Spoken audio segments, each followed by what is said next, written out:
Women's Gym and start clapping it up for Dan Colgan.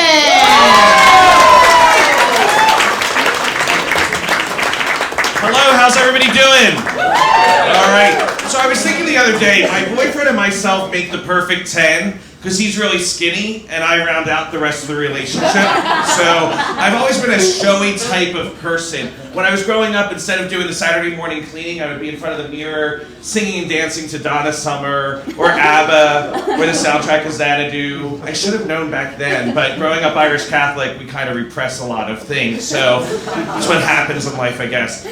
So being that showy type of person, I go and my friends are always like, oh, Dan, here, let's do this or let's do that. So one time we were at Universal Studios and they're like, Dan, get your picture taken with Fred Flintstone. So I'm like, all right. They're like, thanks, Barney.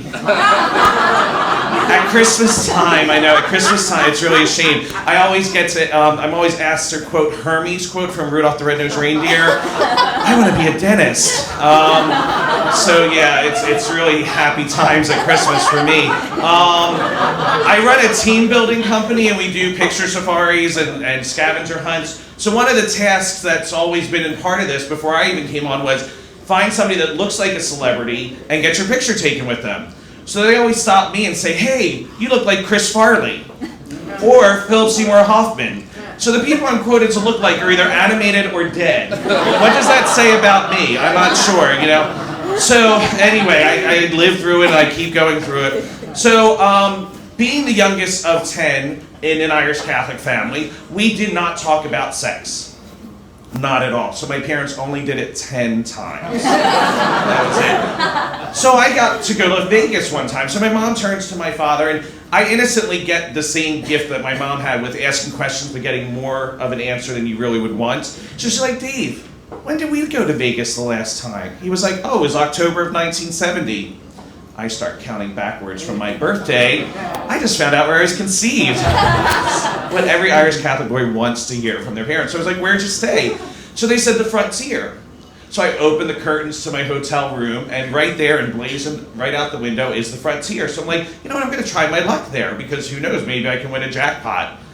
Biggest jackpot from the frontier? My conception. Yeah, so what happens in Vegas stays in Vegas did not happen back then. So here I was coming out, everything like that. I always come out of dark places, whether it's the womb, closets, that corner over there. So, it's just like, hello world, here I am for you. So, and here's this big Irish guy just right there for you. So, my mind goes a little twisted in ways too, kind of that Ally McBeal, I can see something and then it flashes in my head like, harpoons striking a person walking diagonally down the street while they're trying to text and chew gum at the same time, so trying to get them out of the way. But anyway, so my twisted mind, when I was growing up being naive, I was always like, we would put our, the household products or bathroom products on the attic steps because there was 10 of us, so you needed space to put it on.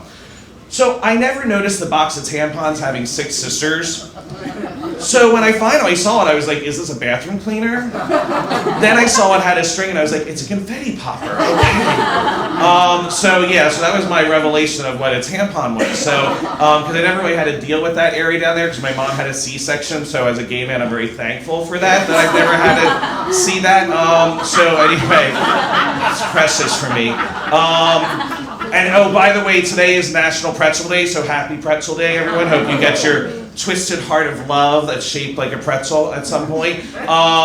So yeah, I'm a Pepsi and pretzel person, so everyone's like, you are what you eat, so I'm a hyper-caffeinated person that's twisted with love. So yeah, it's really a fun time. So I always say I like to eat things that begin with the letter P, like poultry or some people are already going there. So all right, have fun with that. So I didn't even get far through that, so that was good. Not everything that begins with P, but yes, exactly. So that was always fun for me. So what I was trying to do was figure out, what would be a best career for me? I'm animated, I love music, I love costumes, I love great storytelling.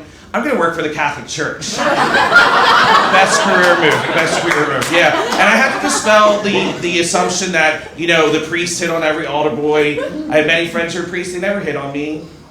They maybe thought I would have liked it, I don't know. So I'm out millions of dollars, but you know, I'm here smiling, so it's all good. So happy with life.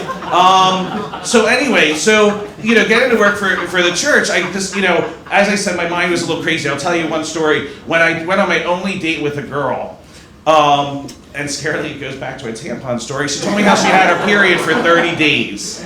Which somebody said that might have just been a slow abortion, but I'm not sure. So somebody said that to me the other day. But anyway, but see, we don't think of abortion. But anyway, adoption. But anyway, so she said she had her period for 30 days, and I was like, all right. So my friends were like, how did the date go? I said, let me sing it for you. Paris flowing like a river, Paris supplying the Red Sea. She was behind me. So, for a number of reasons, we never went on a date again. So, and you know, the other gift just to share with you is that by being Irish, I sweat a lot. And as I said with the showy part, I was out dancing with a friend of mine the other night. So being sweaty, the shirt was soaked from here to here, but then where the waistline met, it was all dry. It was great. So I took the shirt off and I'm dancing because it's disco. He decides to videotape it. So watch out for me in Magic Mike 2 because I'm going to send that as my audition tape. So stop undressing me with your eyes, sir. Sorry. So anyway, so doing the music for church, my mind kind of went to that place of really craziness. So I heard Gloria Gaynor's I Will Survive. And I was like during the Easter season, and I said, why are these new words coming to my head? And I'm going to share those words with you now. First I was afraid. I was petrified. I thought that my Lord Jesus had died. But he came walking through the door. Oh, he's not dead anymore. Oh, he survived. Oh, he's alive. Hey, hey. He walked through the door. He turns around now. And he says, I'm not dead anymore. Weren't you the ones that left me hanging outside? You thought I'd crumble.